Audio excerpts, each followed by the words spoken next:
Welcome to నిజం TV. బులెటిన్ల ముందుగా headlines. Delimitation పూర్తయితే సుమారు 75 మంది మహిళలు అసెంబ్లీకి సీఎం చంద్రబాబు.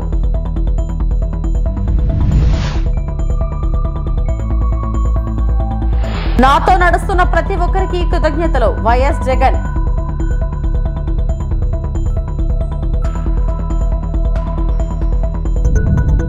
అసెంబ్లీకి చేరుకున్న బీఆర్ఎస్ అధినేత కేసీఆర్.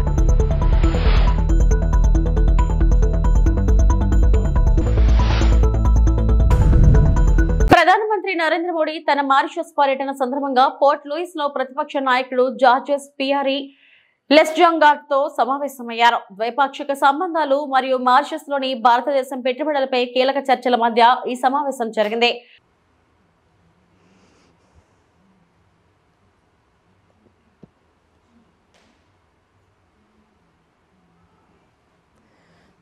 तो आपको बता दें कि इस वक्त ये तस्वीरें आपको दिखा रहे हैं मॉरिशस से। ये तस्वीरें सामने आई हैं जहां प्रधानमंत्री नरेंद्र मोदी मॉरिशस के पूर्व प्रधानमंत्री के साथ मुलाकात करते हुए सामने आए।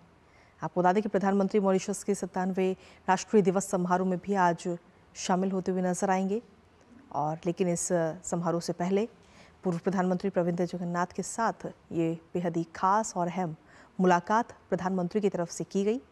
इस दौरान कई अधिकारी भी वहां पर मौजूद रहे। कई मुद्दों को लेकर बातचीत इस दौरान हुई। तो अपनी 2 दिन की मॉरिशस यात्रा का आज ये दूसरा दिन है प्रधानमंत्री नरेंद्र मोदी की इस यात्रा का। साथ ही आज समारोह में भी शिरकत करते हुए प्रधानमंत्री नरेंद्र मोदी नजर आएंगे। प्रधानमंत्री की मॉरिशस यात्रा अपने आप में काफ़ी खास, काफ़ी अहम, जिसके कई सारे मायने भी इस वक्त निकाले जा रहे हैं। कहीं ना कहीं मॉरिशस और भारत के आपसी रिश्तों को लेकर भी इससे जोड़ा जा रहा है। आपसी रिश्ते जो हैं मॉरिशस और भारत के, वो आगे आने वाले समय में और मजबूत होते हुए हमें नज़र आएंगे। कई सारे MOU पर भी साइन होने हैं। और फिलहाल ये जो तस्वीरें हैं वो है मॉरिशस की, जहां पूर्व प्रधानमंत्री प्रविंद जगन्नाथ के साथ मुलाकात प्रधानमंत्री नरेंद्र मोदी करते हुए नजर आए। और इस दौरान उनके साथ में बाकी अधिकारी भी वहां पर मौजूद रहे। तो इस मुलाकात के दौरान कई सारे अहम मुद्दों का जिक्र हुआ। कई सारे मुद्दों को लेकर చర్చ. తమ ప్రభుత్వంలో ఏ కార్యక్రమం చేపట్టినా మహిళలను దృష్టిలో పెట్టుకునే చేశామని ఏపీ సీఎం చంద్రబాబు తెలిపారు. శాసనసభలో ఆయన మాట్లాడారు. మహిళా సాధికారతను మాటల్లో చెప్పడం కాదని చేతల్లో చేసి చూపించాలన్నారు. టీడీపీతోనే మహిళా సాధికారత ప్రారంభమైందని చెప్పారు. మహిళలకు ఆస్తిలో హక్కును తొలిసారి ఎన్టీఆర్ కల్పించారని గుర్తు చేశారు. నేను ఈ హౌస్ ద్వారా పిలిపిస్తున్నా. మొన్నే అంతర్జాతీయ దినోత్సవం చేసుకున్నాం. ఆ సభలో నేను ఒక హామీ ఇచ్చాను. ఒక్క సంవత్సరంలో 1,00,000 మందిని డాక్రా సంఘాలని, మెప్మా సంఘాలని ఆంటర్‌ప్రెన్యూర్ చేసి లక్షాధికారులు చేస్తామని ఒక మాట ఇచ్చాం. 1,00,000 టార్గెట్ పెట్టుకున్నామని చెప్పి కూడా నేను మీకు తెలియజేస్తున్నాను. అంటే మొత్తం ఒక సంవత్సరంలో 1,00,000 మంది ఆంటర్‌ప్రెన్యూర్స్ తయారు చేయాలి. అదే సమయంలో నేను మిమ్మల్ని కోరేది, కాన్స్టిట్యున్సీకి 1000 మందిని మీరు తయారు చేస్తున్నారు. ప్రతి నియోజకవర్గంలో 1000 మందిని డబ్బులు ఇచ్చేది ఇస్తాం, లింక్ చేస్తాం, ఫైనాన్స్ ఇస్తాం, ఏ విధంగా చేయాలని అవన్నీ కూడా పెడతాం. పెట్టిన తర్వాత మీరందరూ శ్రద్ధ తీసుకుని 1000 మందిని మీరు చేయగలిగితే 1,75,000 అవుతారు. నేను ఇచ్చిన టార్గెట్ 1,00,000, మీరు కలిసి వస్తే 1,75,000 అవుతుంది. ఆ కల్చర్ వస్తే ఇంకా ఎక్కువ పెరిగే అవకాశం ఉంటుందని చెప్పి కూడా నేను మీకు తెలియజేస్తున్నా. మొన్న ఒక్క రోజునే 10 లక్షల మంది మహిళలకు ఉపయోగపడే విధంగా 4,400 కోట్ల రూపాయల రుణాలు గాని సబ్సిడీస్ గాని ఇచ్చాం. ఒక చిన్న ఎక్స్పెరిమెంట్ చేశాం. ఒకే రోజున 3,80,000 లావాదేవీలు, ట్రాన్సాక్షన్స్, 5 కోట్ల విలువైన ప్రాడక్టులు, 35,225 డాక్రా ఉత్పత్తుల్ని ONDC కింద ఆన్లైన్ లో ఒక రోజులో మార్కెట్ చేయగలిగాం. ప్రపంచంలో ఎక్కడా జరగనటువంటి కార్యక్రమానికి ఆంధ్రప్రదేశ్ గవర్నమెంట్ శ్రీకారం చుట్టాం. మన మహిళల చరిత్ర సృష్టించారు. దీంతో మీరు చూస్తే దిశ గిన్నీస్ రికార్డు వచ్చే పరిస్థితికి వచ్చింది. గిన్నీస్ వరల్డ్ రికార్డ్ అయితే 3-4 అవార్డ్స్ ఇచ్చారు. Most users in an e-business video lesson. World Records Union, the largest e-commerce initiative by a state government to promote women's self-help group products. Rondo award. The largest event by a state government for the promotion of women-led products. Modo award. The largest pre-booking campaign for an commerce platform supporting women entrepreneurs. ఈ 3 awards వచ్చాయంటే ఇది నేను ఎంతో గర్వపడుతున్నా. ఆంధ్రప్రదేశ్ లో ఉండే ప్రతి ఒక్క మహిళకి, డాక్రా సంఘాలకి ఈ అవార్డ్స్ అంకితం చేస్తున్నానని చెప్పి కూడా నేను మీకు తెలియజేస్తున్న ఒక చరిత్ర. సందర్భంగా పార్టీ అధినేత వైఎస్ జగన్మోహన్ రెడ్డి భావోద్వేగానికి గురయ్యారు. ఇన్నేళ్ల ప్రయాణంలో తన వెంట నడిచిన ప్రతి ఒక్కరికి కృతజ్ఞతలు తెలియజేస్తూ ఓ సందేశం విడుదల చేశారు ఆయన. నాన్నగారు దివంగత ముఖ్యమంత్రి డాక్టర్ వైఎస్ రాజశేఖర రెడ్డి గారి ఆశయాల సాధనే లక్ష్యంగా ఆవిర్భవించిన వైఎస్ఆర్ కాంగ్రెస్ పార్టీని నాటి నుంచి నేటి వరకు తమ భుజ స్కంధాలపై మోస్తున్న కార్యకర్తలు, అభిమానులు, నాయకులందరికీ పార్టీ ఆవిర్భావ దినోత్సవ శుభాకాంక్షలు. నా ఒక్కడితో మొదలై ఎన్నో ఒడిదుడుకులు ఎదుర్కొని ప్రజల ఆశీస్సులతో శక్తివంతమైన రాజకీయ పార్టీగా ఎదిగిన వైఎస్ఆర్ కాంగ్రెస్ పార్టీ 15వ సంవత్సరంలోకి అడుగుపెట్టింది. ఈ సుదీర్ఘ కాలంలో పార్టీ నిరంతరం ప్రజలలోనే ఉంది, ప్రజల కోసం పనిచేస్తూనే ఉంది. అధికారంలో ఉన్న ఆ 5 ఏళ్లలో దేశ రాజకీయ చరిత్రలో ఏ రాష్ట్రంలో ఏ పార్టీ చేయని విధంగా సంక్షేమం, అభివృద్ధిని అందించింది. ఈరోజు వైఎస్ఆర్సీపీకి సంబంధించిన ప్రతి కార్యకర్త కూడా గ్రామంలో ఉన్న ఏ ఇంటికైనా కూడా వెళ్ళొచ్చు, ఏ పేదవాడింటికైనా కూడా వైఎస్ఆర్సీపీ కార్యకర్త సగర్వంగా తలెత్తుకుని కాలర్ ఎగిరేసుకుని వెళ్లే పరిస్థితి వైఎస్ఆర్సీపీకి సంబంధించిన కార్యకర్తలకు ప్రతి ఒక్కరికి ఉంది. ఏ ఇంట్లోకి వెళ్ళినా కూడా వైఎస్ఆర్సీపీ కార్యకర్తను చూసినప్పుడు ఆ ఇంట్లో నుంచి వచ్చే ప్రతి అక్క, ప్రతి చెల్లెమ్మ, ప్రతి అన్న, ప్రతి తమ్ముడు, ప్రతి సోదరుడు, ప్రతి రైతన్న, ప్రతి అవ్వ కూడా వైఎస్ఆర్సీపీ కార్యకర్తను చూసినప్పుడు చిక్కటి చిరునవ్వుతోనే పలకరిస్తుంది. కారణం వైఎస్ఆర్సీపీ ఏదైనా కూడా చెప్పిందంటే చేస్తుంది అన్న నమ్మకం ఈరోజు ప్రతి ఇంట్లో కూడా ఉంది. కాబట్టి ఈరోజు అటువంటి పరిస్థితుల మధ్య ఈరోజు యాదృచ్ఛికంగా విద్యా దీవెన, వసతి దీవెనకు సంబంధించి, పిల్లలకు సంబంధించిన అన్యాయాలకు సంబంధించిన, జరుగుతూ ఉన్న అన్యాయాలకు సంబంధించిన విషయాల మీద ఈరోజు యాదృచ్ఛికంగా ప్రొటెస్ట్ కార్యక్రమం కూడా జరుగుతూ ఉంది. ఈ కూటమి ప్రభుత్వం వచ్చి దాదాపుగా 10 నెలలుగా వస్తూ ఉంది. ఈ 10 నెలల కాలంలో ఎన్నికల వేళ వాళ్ళు చెప్పిన సూపర్ 6లు, సూపర్ 7లు అన్నీ గాలికి ఎగిరిపోయాయి. వ్యవస్థలన్నీ కూడా, చదువులు కానీ, వైద్యం కానీ, గవర్నెన్స్ కానీ, వ్యవసాయం కానీ, ఏది చూసుకున్నా కూడా వ్యవస్థలన్నీ కూడా నిర్వీర్యమైపోయిన పరిస్థితులు కనిపిస్తూ ఉన్నాయి. ఈరోజు పిల్లలకు సంబంధించిన ఫీజులకు సంబంధించిన బకాయిలు కూడా సంవత్సర కాలంలో ఫీజు రీఎంబర్స్మెంట్కు కావాల్సింది ఒక్కొక్క క్వార్టర్కు 700 కోట్ల రూపాయలు చొప్పున, సంవత్సరానికి 2800 కోట్ల రూపాయలు విద్యా దీవెన కింద 4 క్వార్టర్లకు సంబంధించిన కేటాయింపులు చేయాలి. అంటే 2800 కోట్లు. వసతి దీవెన కింద ప్రతి ఏడాది ఏప్రిల్ మాసం వచ్చేసరికి 1100 కోట్ల రూపాయలు కేటాయింపులు చేయాలి. అంటే గత ఏడాది ఈ 1100 కోట్లు, 2800 కోట్లు, ఈ రెండింటికి సంబంధించి 3900 కోట్ల రూపాయలకు కేటాయింపులు చేసి, ఖర్చు చేసి పిల్లల చదువులను ప్రోత్సహించాల్సిన పరిస్థితిలో ఈ ప్రభుత్వం చేసింది ఏమిటి అనంటే కేవలం 700 కోట్ల రూపాయలు మాత్రమే ఇచ్చి చేతులు దులుపుకున్న పరిస్థితులు. అంటే 3200 కోట్ల రూపాయలకు సంబంధించిన బకాయిలు పెండింగ్లో పెట్టారు. భారత అధినేత ప్రతిపక్ష నేత కేసీఆర్ అసెంబ్లీ వద్దకు వచ్చారు. బడ్జెట్ సమావేశాల నేపథ్యంలో సభకు హాజరయ్యేందుకు ఆయన చేరుకున్నారు. శాసనసభ వద్ద భారత ఎమ్మెల్యేలు, ఎమ్మెల్సీలు కేసీఆర్ కు స్వాగతం పలికారు. అనంతరం వారితో ఆయన సమావేశమయ్యారు. అసెంబ్లీలో భారత అనుసరించాల్సిన వ్యూహంపై కేసీఆర్ దిశానిర్దేశం చేసినట్లు సమాచారం.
తెలంగాణ అసెంబ్లీలో గవర్నర్ ప్రసంగం గాంధీ భవన్ లో కాంగ్రెస్ నేతల ప్రెస్ మీట్ గా ఉందని బారాస కార్యనిర్వాహక అధ్యక్షుడు మాజీ మంత్రి కేటీఆర్ ఎద్దేవా చేశారు.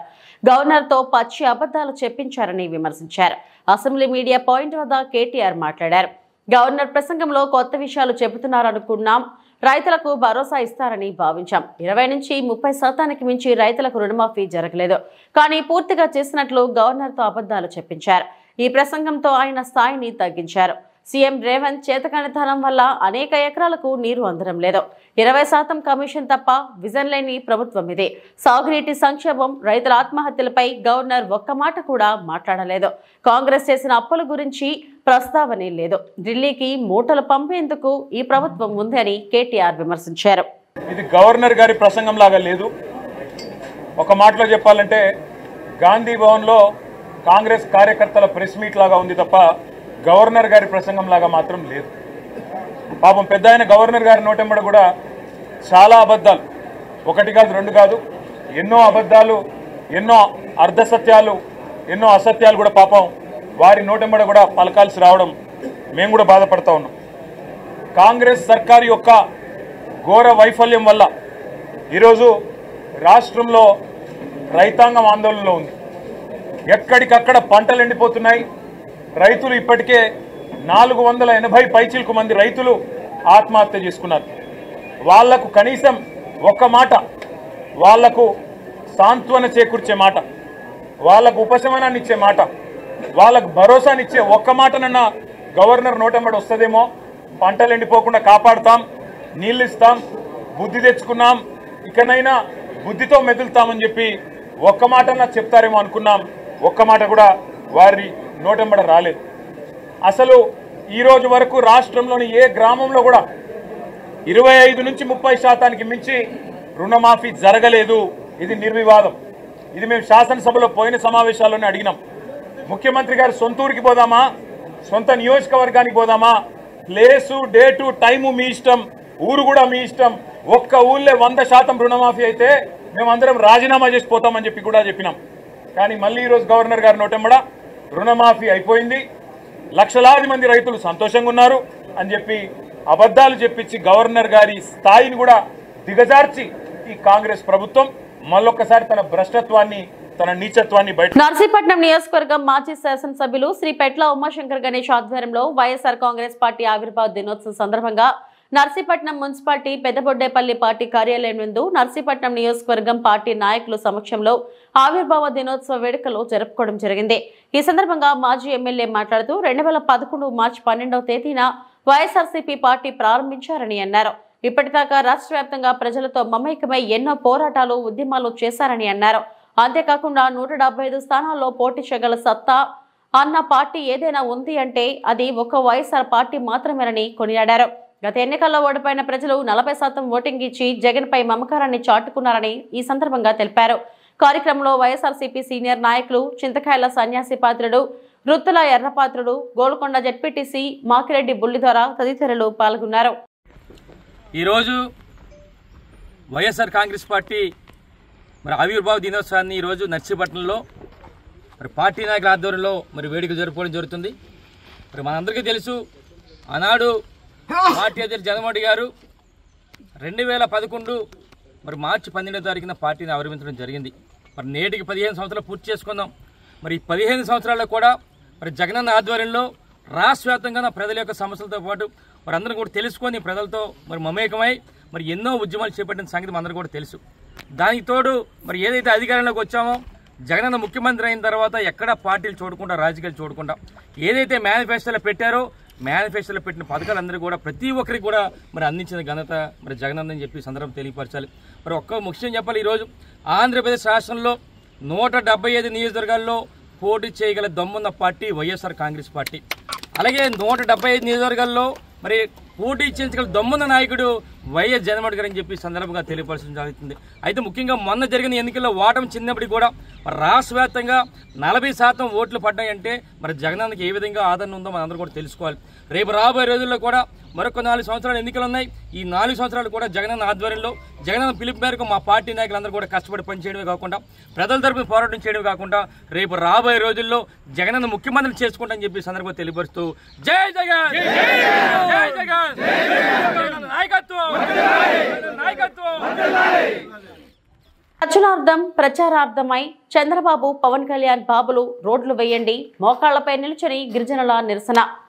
వి మాడుగుల శంకరం పంచాయతీలోని తాడివలస, గొప్పూరు, రాయిపాలెం, రాజంపేట, వెలగలపాడు, కొత్తవలస, మామిడిపాలెం గిరిజన గ్రామాలకు రోడ్ల సౌకర్యం కల్పించి కొత్తవలస, తాడివలస, ఉరకగడ్డలపై 2 బ్రిడ్జిలు నిర్మించాలని 7 గ్రామాలకు చెందిన వందలాది మంది ఆదివాసీ గిరిజనులు, మహిళలు మోకాళ్లపై నిలబడి చంద్రబాబు నాయుడు మా గ్రామాలకు రోడ్డు సౌకర్యం కల్పించండి, పవన్ కళ్యాణ్ బాబు మా గిరిజన గ్రామానికి రోడ్డు సౌకర్యం కల్పించండి అంటూ పెద్ద ఎత్తున ఆందోళన చేసి నిరసనలో చేపట్టారు. వీరికి మద్దతుగా సిపిఎం జిల్లా కార్యదర్శి వర్గ సభ్యులు డి వెంకన్న, మండల కార్యదర్శి ఇరట నరసింహమూర్తి, కె భవాని, పల్లోని మాట్లాడారు. ఎన్నికల ముందు ఈ గ్రామాలకు రోడ్ల సౌకర్యం కల్పించాలని 9,30,00,000 రూపాయలతో రోడ్లు, బ్రిడ్జిలు నిర్మిస్తున్నట్లు నమ్మబలికి ఎన్నికలు అయ్యి 9 నెలలు అవుతున్నా కనీసం పట్టించుకోలేదన్నారు. ఈ కార్యక్రమంలో సోముల నరసింహారావు, జన్ని చిన్నారావు, సోలం సన్యాసమ్మ, సోలం మంగ తదితరులు పాల్గొన్నారు.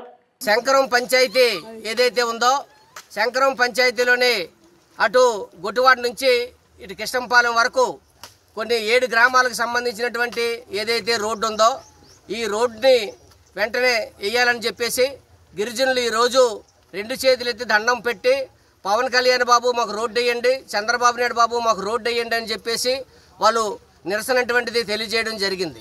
ఈ నిరసన అటువంటిది చాలా చిన్న విషయం కాదు. ఈరోజు గిరిజనులు నిస్సాయి స్థితిలోని ఏమీ చేసుకోలేనటువంటి పరిస్థితుల్లోనే మేము ఓట్లేసి గెలిపించినటువంటి పాలక వర్గాలు, ప్రభుత్వాలు ఏదైతే ఉన్నాయో ఆ గ్రామాలకి మా గ్రామాలకు రోడ్లు వేయండి అని చెప్పేసి వేడుకునేటువంటి పరిస్థితి. అందుకని ప్రభుత్వం ఎన్నికల ముందు ఏ గిరిజన గ్రామానికైనా ఎక్కడ ఏ ఒక్క ఊరున్నా ఆ గ్రామానికి మేము రోడ్లు వేస్తాం, వాళ్ళకి డోలు మూతలు అరికడతాం, ముసలోళ్ళు ఆదుకుంటాం, చిన్నపిల్లలు ఆదుకుంటాం, వాళ్ళ గిరిజనులకు అన్ని మౌలిక సదుపాయాలు కల్పిస్తామన్నటువంటి హామీలు ఇచ్చారు. అప్పుడు 9,50,00,000తోనే ఇక్కడ ప్రతిపాదనలు పంపించి ఇక్కడ ఉన్నటువంటి గడ్డ మీద బ్రిడ్జి నిర్మిస్తామని చెప్పి అక్కడ కొత్త వలస దగ్గర బ్రిడ్జి నిర్మిస్తామని చెప్పి హామీలు ఇచ్చారు. కొంత కసాపిసా వర్కులు చేశారు. కానీ గిరిజనులకు మాత్రం ఇక్కడ రోడ్డు సదుపాయటువంటిది పూర్తయ్యేటువంటి పరిస్థితి ఈరోజు కనిపించట్లేదు. అందుకని పవన్ కళ్యాణ్ గారు ఈరోజు ప్రశ్నించడానికి పార్టీ పెట్టాను, మేము ప్రశ్నిస్తాం, గిరిజనుల తరపున, రైతుల తరపున, కష్టజీవుల తరపున నిలబడతామని చెప్పారు. కానీ వాళ్ళు మాత్రం ఇక్కడికి వచ్చి గిరిజనుల సమస్యలు పట్టించుకునేటువంటి పరిస్థితి ఈరోజు లేదు. ఇప్పుడు అసెంబ్లీ సమావేశాలు జరుగుతున్నాయి. అసెంబ్లీ సమావేశాల్లోనే ఇక్కడ మాడుగుల ఎమ్మెల్యే ఏం చేస్తున్నారని చెప్పేసి అడుగుతా ఉన్నాం. మాడుగుల ఎమ్మెల్యే గారిని పరవాడలో వెన్నపాల నుంచి మాడుగులు తీసుకొచ్చి పోటీ చేయించారు. ఇక్కడ ఉన్న గిరిజన గ్రామాల యొక్క సమస్యలు కానీ ఏ గ్రామం ఎక్కడుంది, గిరిజనుల యొక్క ఇబ్బందులు ఏంటి, వీళ్ళ బాధలు ఏంటంటే ఆయనకు తెలిసే పరిస్థితి లేదు. ఇక్కడ పార్లమెంట్ సభ్యులు సీఎం రమేష్ గారు వచ్చారు. ఆయన ఎక్కడో కడప నుంచి వచ్చి ఇక్కడ పోటీ చేసి గెలిచారు. ఆయనకి ఈ గిరిజన గ్రామాలు ఎక్కడున్నాయి, ఈ గిరిజనులు వాళ్ళ కష్టాలు ఏంటి, వాళ్ళ బాధలు ఏంటి, ఇక్కడ ఉన్నటువంటి పరిస్థితులు ఏంటంటే వాళ్ళకి తెలియదు. ఎక్కడెక్కడి నుంచో తీసుకొచ్చి ఇక్కడ పోటీ చేసి ఇక్కడ మా గిరిజనుల ఎత్తి మీద పెద్ద ఎత్తున బండ ఎట్టారు. కానీ ఇక్కడ ఈ గ్రామాలకు వచ్చి ఎలక్షన్లు అయిన తర్వాత ఈ గ్రామాలు ఎలాగున్నాయి, వీళ్ళు ఏ ఇబ్బందులు పడుతున్నటువంటి పరిస్థితి లేదు. మొన్న గర్భిణీ స్త్రీని తీసుకొని వస్తే ఇక్కడే ఈ గడ్డలను డెలివరీ అయిపోయినటువంటి పరిస్థితి. ముసలోళ్ళని ఈ గడ్డ వచ్చి వర్షాలు వస్తే ఎక్కడ మోసుకెళ్లాలో తెలియనటువంటి పరిస్థితి. అక్కడ కృష్ణంపాలెం తీసుకెళ్లి 108ని అక్కడ పిలిపించుకొని అక్కడ వెళ్ళినటువంటి పరిస్థితి. అందుకని మేము చెప్పదలుచుకుంది ఏంటంటే గిరిజనుల సమస్యలు పట్టించుకోండి, గిరిజనుల యొక్క ఇబ్బందులు పట్టించుకోండి, ముసలోళ్ళ సమస్యలు పట్టించుకోండి, చిన్నపిల్లల పరిస్థితి పట్టించుకోండి. ఇక్కడ గిరిజనులు తినడానికి తిండి లేకపోయినా, ఉండడానికి ఇల్లు లేకపోయినా, కట్టడానికి బట్ట లేకపోయినా మిమ్మల్ని అడగట్లేదు. మాకు రోడ్డు సౌకర్యం కల్పించండి, మా పిల్లలు స్కూల్కి వెళ్ళడానికి అవకాశం కల్పించండి, గర్భిణీ స్త్రీలు, బాలింతలు హాస్పిటల్ పోవడానికి మాకు అవకాశం కల్పించండి. ఉద్యోగాల కల్పన చంద్రబాబుతోనే సాధ్యం. రాజంపేట పార్లమెంట్ క్యాంప్ కార్యాలయంలో టీఎన్ఎస్ఎఫ్ రాష్ట్ర ప్రధాన కార్యదర్శి రేవూరు వేణుగోపాల్ విలేకరుల సమావేశంలో జగన్ ప్రభుత్వంపై తీవ్ర విమర్శలు చేశారు. విద్యార్థులకు అన్యాయం, 4,271 కోట్ల ఫీజు మరియు వసతి దీవెనల బకాయిలు పెండింగ్, 16 లక్షల మందికి ఫీజు రీయింబర్స్మెంట్స్ ఇచ్చిన చంద్రబాబు జగన్ 9 లక్షలకు కుదించారని ఆరోపించారు. నిరుద్యోగులకు ద్రోహం. 6 లక్షల మందికి నిరుద్యోగ భృతి రద్దు. 2.3 లక్షల ప్రభుత్వ ఉద్యోగాల హామీ విస్మరణ. పరిశ్రమలపై దాడులతో పెట్టుబడులు తరలిపోయాయని విమర్శలు గుప్పించారు. యువత భవిష్యత్తు క్షీణత. నిరుద్యోగం 24% పెరిగి దేశంలో ఏపీ మొదటి స్థానం. ఎన్సీఆర్బీ ప్రకారం 2100 మంది నిరుద్యోగుల ఆత్మహత్యలు. చంద్రబాబు హయాంలో అభివృద్ధి. 12 లక్షల ఉద్యోగాలు. ఐటీ ఉద్యోగాలు 5,000 నుంచి 35,000కు పెంపు. జూన్లోపు 16,347 ఉపాధ్యాయ పోస్టులు భర్తీ. యువపోరు మోసం. చంద్రబాబు లోకేష్ చేతనే యువత భవిష్యత్తు భద్రమని స్పష్టం. వైఎస్ఆర్ కాంగ్రెస్ పార్టీ అధినేత జగన్మోహన్ రెడ్డి ఇంటి ముందు చేయాలి. ఎందుకంటే లాస్ట్ గవర్నమెంట్లో చూసాం, దాదాపు 4,271 కోట్ల రూపాయలు బకాయిలు పెట్టి వెళ్ళిపోయిన జగన్మోహన్ రెడ్డి ఇంటి ముందు వైఎస్ఆర్ నాయకులు ధర్నా చేయాల్సిన అవసరం ఉంది. వచ్చిన 9 నెలల్లోనే కూటమి ప్రభుత్వం దాదాపు 788 కోట్ల రూపాయలు రీఎంబర్స్మెంట్ డైరెక్ట్గా కాలేజీ యాజమాన్యం అకౌంట్లో డబ్బులు వేసిన పరిస్థితి. అంటే విద్యార్థులకు ఎటువంటి ఇబ్బంది జరగల. అయినా కూడా ఫీజు పోర్ కార్యక్రమం ద్వారా ప్రజలకు ఏం మెసేజ్ ఇవ్వాలనుకుంటా ఉన్నారు? రూంతన్న బుద్ధి ఉందే ఈ వైఎస్ఆర్ కాంగ్రెస్ పార్టీ నాయకులకు, కార్యకర్తలకు? ఒకసారి ఆలోచన చేయండి. ఎందుకు కార్యక్రమం చేయాలి? ప్రజాస్వామ్యంలో ప్రజాస్వామ్యబద్ధంగా ఏమన్నా అన్యాయాలు జరిగితే వాళ్ళ తరఫున పోరాటాలు చేసే హక్కు రాష్ట్రంలో దేశంలో ఎవరికైనా ఉంది. కానీ ఇక్కడ ఏ అన్యాయం జరగకుండా కేవలం వైఎస్ఆర్ కాంగ్రెస్ పార్టీ మనుగడ కోసం, ఆ పార్టీ యొక్క ఉనికి కోసం ఈ యొక్క ఫీజు పోరని చెప్పి కార్యక్రమం తీసుకుంటా ఉంది. రాష్ట్రంలో విద్యార్థులు ఆలోచించాలి. వైఎస్ఆర్ కాంగ్రెస్ పార్టీలో ఆ రోజు తల్లుల అకౌంట్లో ఫీజు రియంబర్స్మెంట్ వేస్తానని చెప్పి జగన్మోహన్ రెడ్డి వేయకుండా విద్యార్థులను కాలేజ్ యాజమాన్యాలు వేధించారు. ఈరోజు ఆ పరిస్థితి లేదు. ఏదైతే ఫీజు రియంబర్స్మెంట్ మీద కాలేజీలో విద్యార్థులు చేరారో వాళ్ళ అకౌంట్లో డైరెక్ట్ కాలేజ్ అకౌంట్లోనే ఈరోజు ఫీజు రియంబర్స్మెంట్ డబ్బులు పడే పరిస్థితి. అంటే విద్యార్థులకు ఆ ఫీజుకు, కాలేజీ యాజమాన్యానికి ఫీజుకు ఎటువంటి సంబంధం లేదు. ఇప్పుడు ఉన్న సంబంధం ఒకటి కాలేజీ యాజమాన్యానికి ప్రభుత్వానికి మధ్య ఏదో ఫీజు గురించి సంబంధాలు ఉన్నాయి తప్ప ఏ ఒక్క విద్యార్థికి కూడా సంబంధం లేని పరిస్థితి. అట్లా ఉంటే ఈ యొక్క వైఎస్ఆర్ కాంగ్రెస్ పార్టీ వాళ్ళు ఏదో బురద జల్లాలి, ఏదో కార్యక్రమం చేయాలని చూస్తూ ఉన్నారు. గతంలో చూసాం, దాదాపు 2014-19 మధ్యలో 16 లక్షల మంది విద్యార్థులకు ఫీజు రియంబర్స్మెంట్ గత ప్రభుత్వంలో తెలుగుదేశం ప్రభుత్వంలో ఇస్తే వైఎస్ఆర్ కాంగ్రెస్ పార్టీ ప్రభుత్వం ఏం చేసిందయ్యా? దాదాపు 9 లక్షల మంది విద్యార్థులు మాత్రమే ఫీజు రియంబర్స్మెంట్ ఇచ్చింది. అంటే దాదాపు 7 లక్షల విద్యార్థులకు నష్టం చేకూర్చింది. మీరు కూడా ధర్నాలు చేస్తూ ఉంటే ఏమన్నా అర్థం కావడంలే. రొంతన్న బుద్ధున్నది. అసలు నిరుద్యోగం ద్రోహం చేసింది మీరు కాదా? తెలంగాణ అనే పదం ఉద్యమానికి ప్రతీక. చిరస్మరణీయమైనటువంటి పేరును మార్చి ఈశ్వరీభాయ్ యూనివర్సిటీగా మార్చాలని చూడటం సరైనది కాదని పీడీఎస్యూ జిల్లా ప్రధాన కార్యదర్శి జన్నారపు రాజేశ్వర్ అన్నారు. ఈ సందర్భంగా తెలంగాణ విశ్వవిద్యాలయంలో ఆర్ట్స్ అండ్ సైన్స్ కళాశాల ముందు తెలంగాణ యూనివర్సిటీ పీడీఎస్యూ కమిటీ ఆధ్వర్యంలో ధర్నా నిర్వహించడం జరిగింది. ఈ సందర్భంగా నాయకులు మాట్లాడుతూ 1960 నుంచి 2014 వరకు సుదీర్ఘ చరిత్ర కలిగిన తెలంగాణ పేరును మార్చడం అంటే తెలంగాణ ప్రజల మనోభావాలను దెబ్బతీయటమే అన్నారు.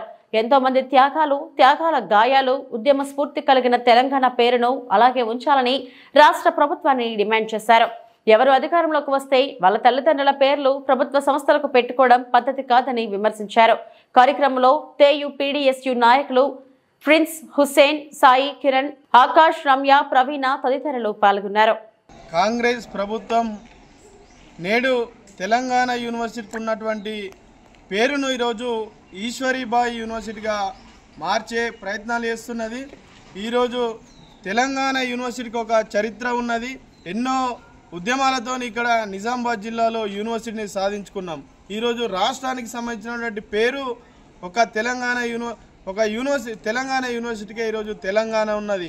ఈరోజు మిగతా రాష్ట్రాల్లో చూసుకుంటే పంజాబ్ కానీ, ఢిల్లీ కానీ, అదేవిధంగా హర్యానా కానీ ఈరోజు అనేక రాష్ట్రాలలో ఆ రాష్ట్రానికి సంబంధించినటువంటి పేరు ఏదో ఒక యూనివర్సిటీకి ఉన్నది. ఈరోజు తెలంగాణలోనే అన్ని యూనివర్సిటీలలో వల్ల తెలంగాణలో ఉన్నటువంటి ఇక్కడ డిచ్పల్లిలో ఉన్నటువంటి యూనివర్సిటీకి తెలంగాణ అటువంటి పేరున్నది. ఇది ఇక్కడ ఉద్యమానికి అస్తిత్వానికి సంబంధించినటువంటి పేరు కాబట్టి తెలంగాణ ఈరోజు యూనివర్సిటీ పేరు చేంజ్ చేస్తే ఊరుకునేది లేదు.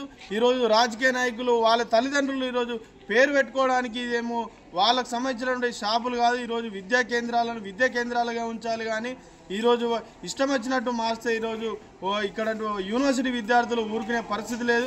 కాబట్టి ఏదైతే పేరు మార్చే నిర్ణయాన్ని వెంటనే రాష్ట్ర ప్రభుత్వం వెనక్కి తీసుకోవాలి. లేనిచో పీడీఎస్సీ ఆధ్వర్యంలో పెద్ద ఎత్తున ఆందోళన కార్యక్రమాలు రాష్ట్ర వ్యాప్తంగా చేస్తామని ఈ సందర్భంగా మేము ఈ రాష్ట్ర ప్రభుత్వాన్ని హెచ్చరిస్తున్నాం.